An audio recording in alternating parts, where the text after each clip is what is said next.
ఓం శ్రీ గురుభ్యో నమ.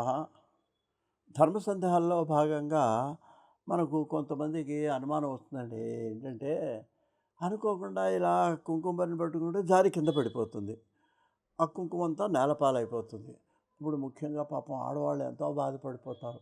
అయ్య బాబోయ్! ఈ కుంకుమ పడిపోయింది, ఇదేమన్నా దుశ్శకునమేమో, ఇదేమన్నా మనకు కీడొస్తుందేమో, ఇదేమన్నా మనకు చెడేమో అని అలా బాధపడేవాళ్ళు ఇవాళ 190 మంది మన వాళ్ళల్లో ఉన్నారండి.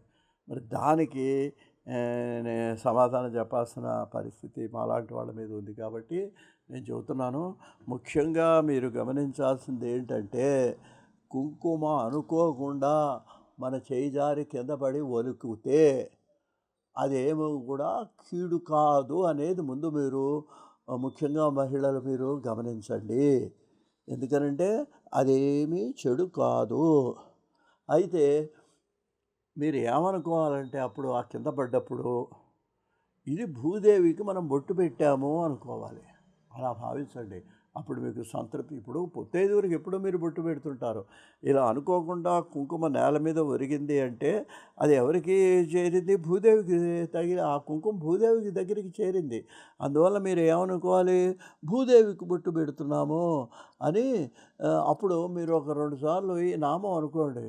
ఓము భూదేవ్యై నమః, భూదేవికి నమస్కారం అని. భూదేవ్యై నమః, ఓం భూదేవ్యై నమః అని ఆ అమ్మవారికి భూదేవికి నమస్కారం చేసుకుంటే ఆ తల్లి మిమ్మల్ని మీ కుటుంబాన్ని చక్కగా కాపాడుతుంది. మరి ఇదేం చేయాలండి? చక్కగా ఎత్తి చెట్టు మొదట్లో కానీ ఎవరో మనుషులు తొక్కని ప్రదేశంలో దాన్ని పడేయండి. తడిగుడ్డతో తుడిచేయండి. కుంకుమ ఒలికిపోవటం వలన మీకు ఎటువంటి కీడు లేదనేటువంటి విషయాన్ని మీరు నమ్మండి. ఇది పెద్దవాళ్ళు చెప్పినటువంటి విషయం అండి.